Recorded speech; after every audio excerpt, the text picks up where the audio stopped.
akalulu kaffe kano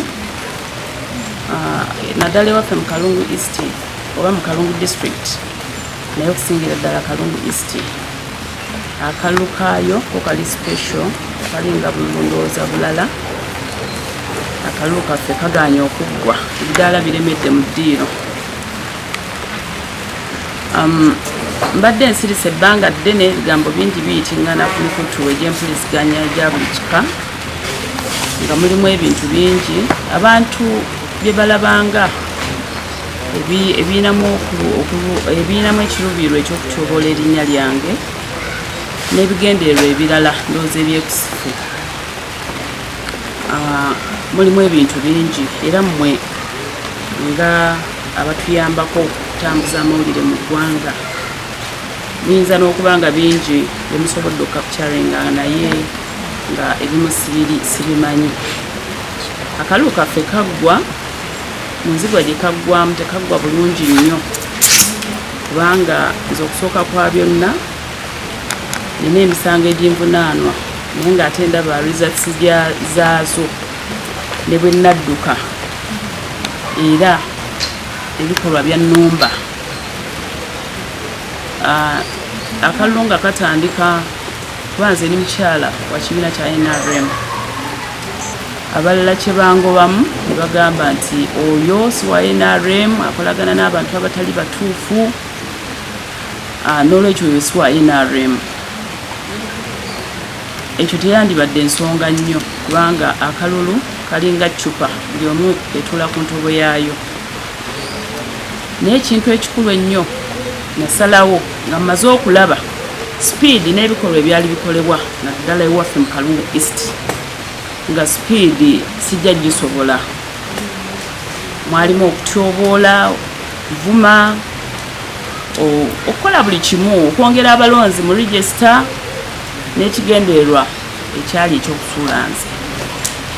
Byonna nabyewala neŋŋamba nti manye akalulu kaba ka kibalo neŋŋamba nti kaakati wano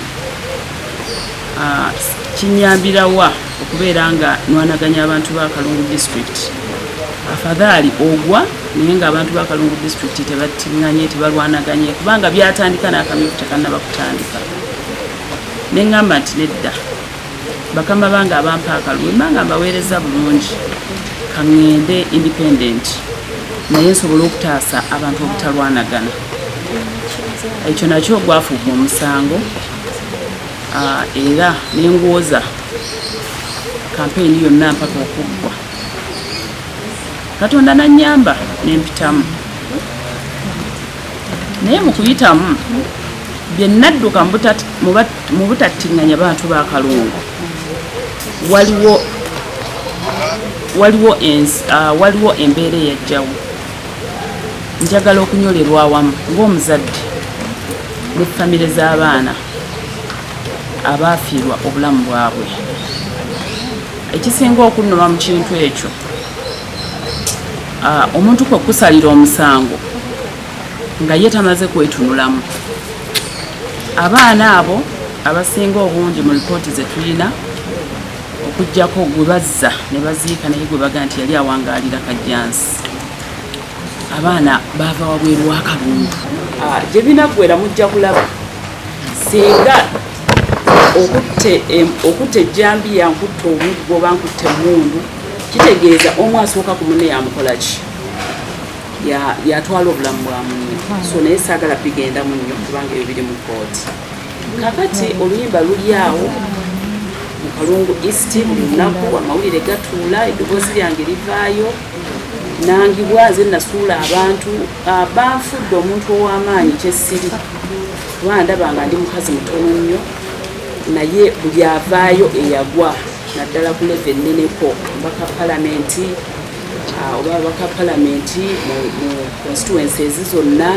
Oyo Aisha ye yansudde, oyo Aisha yakola bwati bampe ettutumu eritali ddungi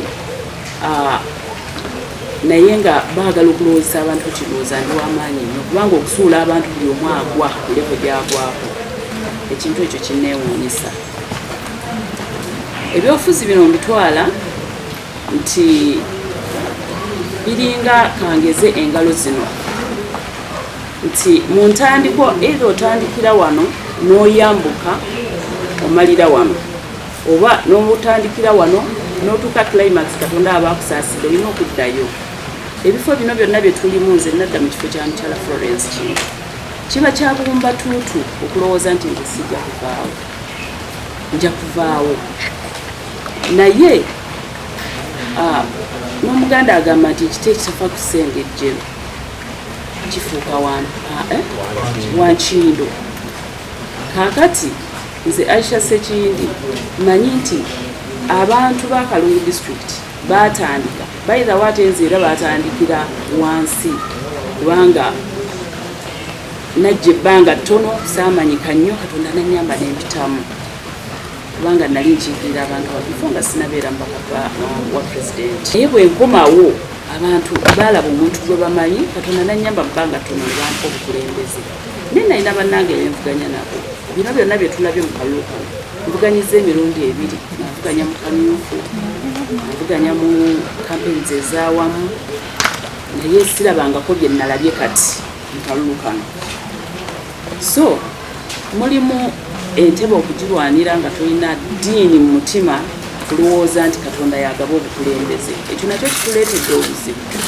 Mulimu okuyingira mu kalulu, bannakalungu bajja kunjulira. Nze bwe nali nyingira mu kalulu nabagamba nina akalulu kamu n'omwami wange nnyinza okukeera ku makya ne mbaako kyenkoze nga tekimusanyidde naga nti mukyala wange sijja muwa kalulu nensigaza kange kamu, nze siyinza kwemma kalulu. Obusigadde tusaba busabi Katonda n'ogenda n'onnyonnyola abantu Katonda n'akuteeramu omukisa n'oyitamu. Naye abantu abasinga obungi bayingira mu kalulu nga bamanyi nze nina okuyitamu. Bwe bibeera bifo nabyo ne babyewa amanyi nabyo bye bireesa obuzibu kuba kati bwe ntunuulira amawulire agagenda mu maaso nga n'akalulu kaggwa.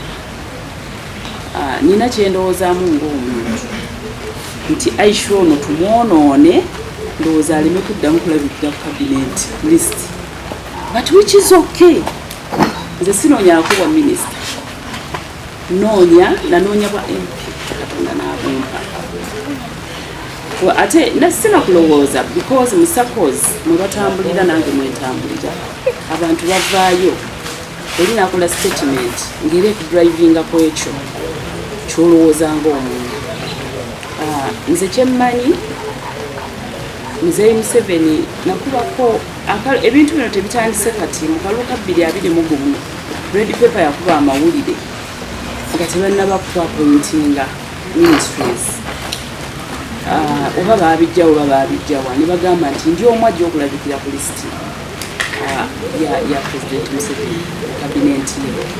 Ebivume ebyali awo nali mulwadde nnyo na pressure ngeri waggulu eremeddeyo, naye natuuka n'okulaajana kubanga emikutu gwe baali banvumira kwaliko abantu nga late kati Mukama wetuumula ekyemirembe atukoze obulungi mu Masaka General Sunday, kwaliko abantu nga Bafande Kyase, kwaliko abakulu b'emmanyi abaripootinga mu SACCOs ez'enjawulo amawulire gamaliriza gatuuse president. Natuuka okulaajana ku mukutu naye nga nti amawulire gano agakubiddwa bwe gabanga ge gantuusa ku kino president mwegayiridde tampa owa minisita. Nalabira awo kuba nze siina ndizinkuunye, siina muntu anjogerera, siina akola Katonda yayogerera mu president nampa ekifo ekyo. Kati mu budde buno ate ne mu kalulu gye mbadde ntambulira ab'amawulire ab'ewaffe nga ba Muzaffalu Bakato mbadde nnyimira Kazindalo ne mbagamba nti bwe kiba ekitaasa abantu ba Kalungu East abakubibwa bwe bati nga balangibwa nze ng'ekibataasa nze butadda ku bwa minisita, president atuyite atuuze abo abalowooza nti bazaalibwa kubeera ba minisita era ba MP abagambe nti bannange Aisha sijja kumuzzaako kuba minisita, gwe nja kukuwa tugende mu kalulu tunoonye akalulu nga tulina position emu etalwanaganya bantu. Naye kirabika ng'ekintu ekyo kigula nkiddamu obwa minisita president yabumba nga Katonda yamuwadde ekirooto ekyo. Bwe kibanga ekitaasa abaana ba Kalungu obutakubibwa kubanga weebali wano, obutakubibwa obutattibwa nga nze butafuuka minisita amanadde nja kusavinga abantu bange mu angles zonna. Ng'omuzadde ensonga zino yandiziyingiddemu ne bambuulira omusango gwe nazza. Nze bwe mba nkolagana n'abantu ba North n'abantu b'opposition sirowooza nti nina omusango gwe nzizizza. Omuganda agamba nti ennyonyi enkulu yeeyigiriza ente okubuuka. Nga ndi mu kabineti erimu Honorable Norbert Mao wa DP, nga ndi mu kabineti ebadde mukyala nakati akyali kubanga tennaba kusattulibwa mukyala akenanga wa UPC, nga ndaba ebitongole ebyenjawulo pulezidenti nga aleeta abantu olw'okuyunitinga bannayuganda n'abawa ebifo ebyenjawulo. Sirowooza nti mba nina omusango gw'ensisa. Ekyokubiri, nze nganze atalina kutya mwe nasibira bannakalungu nti bano be balina okumpa akalu, bano tebalina kumpa akalu. Okuyita mu kw'omuntu kitegeeza nnamba gy'ofunye. Kati bwe mba nsobola okukonvinsinga abantu kubanga it is on record, saagala kukyegaana.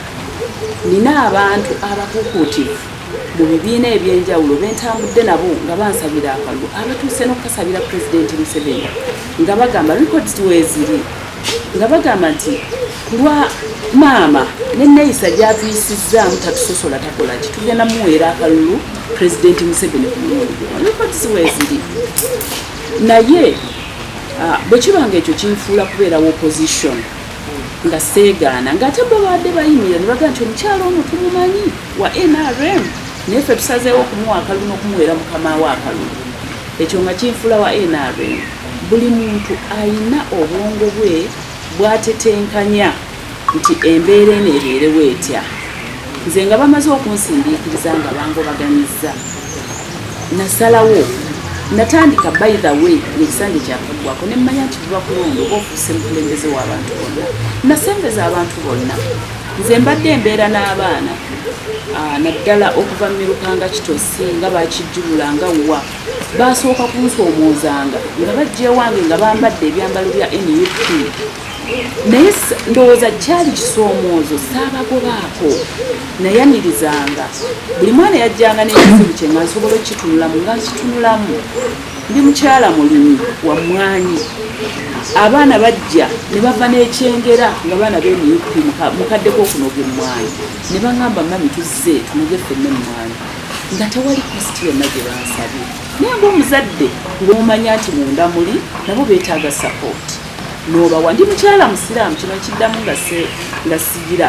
Bansoomooza to an extent nti baŋŋambanga nti maama ffe tujja okunogerako ku mmwanyi, ffe nga ffe abanywa okawalagi twagalawo walagi waffe. Ne bw'ogenda ewange kati nakifuula tteeka, ewange tewaggwaawo bidomola bya walagi, bamanyi ne we bibeera. Bwe bajjanga beefukira omwenge gwabwe nga banywa kuba nze mba sibunywedde. Oba okiwulira, siwulyangako basiraamu ate basheeka bakimanyi, baani bakimanyi, naye siwulyangako basheeka babangamba ayi kyabafuuka mu katundu kikubanga owaki owa abantu omwenge. Abagamba nti siri wa NRM be bamanyi nga n'ensi yonna empadde akalu nga bagamba mu NRM tuwayo omuntu atya, omuntu omu. Tubadde mu cabinet era tuli mu cabinet nga mu budde buno maama Oweekitiibwa Vice President yafunye kaadi ku luno kwe yajjidde. Ekisanja ekiwedde yagira ku independent naye tekyagala President Museveni kumuwa Vice President. So nze nina ebintu bye ntunuulira nga binafu naye ng'abalala babizimbirako okubeera nga bikola ki nga bibeera binene. So olwaleero ndowooza kye kimu ku ebyo ebinzijeeyo, era njagala kusaba ekibiina kyange ekya National Resistance Movement baveeyo ekiba kisoboka. Siragira nsaba kusaba kuba bannange empulya bagenda kwekalakasa, abantu bajja kutuuka n'okweyambula kubanga ebbanga lyonna luno olukiiko lwakuna bwe bakubidde omwana bwe bayita muzungu okwagala okutuuka okumutta. Naye embeera eyo ng'omuzadde enyigiriza. Ku mulundi guli bwe nava mu kamyufu abantu balowooza nti nali mu kibalo. Saali mu kibalo naye nali ntunuulira obulamu bw'abaana oba bw'abantu ba Kalungu District. Njagala ku luno nsaba siragira kubanga obuyinza sibuno. NRM ebeeyo etunule mu kintu kya Kalungu District, ekole analysis eyayo. Bwe mbanga ddala nze naliddewo ddala NRM nga nze mu byasembayo, nja kudda wabbali n'akalwa akajja nneme kwesimbawo bannange batereze NRM. nja kukikola mu mutima mulungi naye abaana bafunire abantu baleme kuttibwa kubanga Aisha tebamwagala mu kalungu. Ebintu bino bizze bitusuubizibwa nga tukyali mu kuleta Masaka nga buli budde wabaawo ayonoonye NRM. Oyo nsambu mubi, singa nsambu alivaawo oyo gundi mubi. Abantu bangi nnyo abayisibwa mu ngeri gyempisiddwamu. That's why ebintu byange mbadde mbikwata mpola because kino tekyambeerinze kusooka ku nze. Abantu bangi abazze balagibwa nti gundi mubi, Lubyayi Bukomansimbi mubi, ani nga tukyali mu kuleta Masaka ne bajja nga abantu baba isolatinga nga babatuuma buli kye bali ng'olwaleero bwendi. Mu Kalungu East tubadde tutambula nga tulina politics atwawula owa Honorable Mawuya ne Honorable Sempijja, era ne batugamba nti Mawuya bw'aliva mu politics wa Kalungu ejja kutereera. Honorable Mawuya yava mu politics w'e Kalungu, era asuubira nti ku bantu abadde banoonya akalulu naddala nga bali mu kitongole kino eky'ebyamawulire tewaliwo alabye Honorable Mawuya yadde indirect oba direct ng'ayingira mu kalulu kano. Naye era wazuuseeyo ekitonde ekirala ekiyitibwa Aisha era ekibi. Then ndowooza tulina okuyiga okwerekereza newankubadde twagala obuweereza newankubadde twagala offices ez'enjawulo. Ndowooza nina okulowooza okusingako ku bwe nandirowoozezza okulabika nti sikyandikomye ndowooza kuva mu kamyufu butalwanaganya bantu b'e Kalungu. Bw'abaawo bannaffe abasobola okutereeza Kalungu nga bwe batusuubiza Kalungu eya NRM ensuubize, ndowooza NRM eveeyo enkoleko report ti Aisha kintu gundi ne gundi oli musobya therefore nja kudda ku bbali akalulu akajja nneme kwesimbawo bannange batereeze batereeze Kalungu district ne NRM.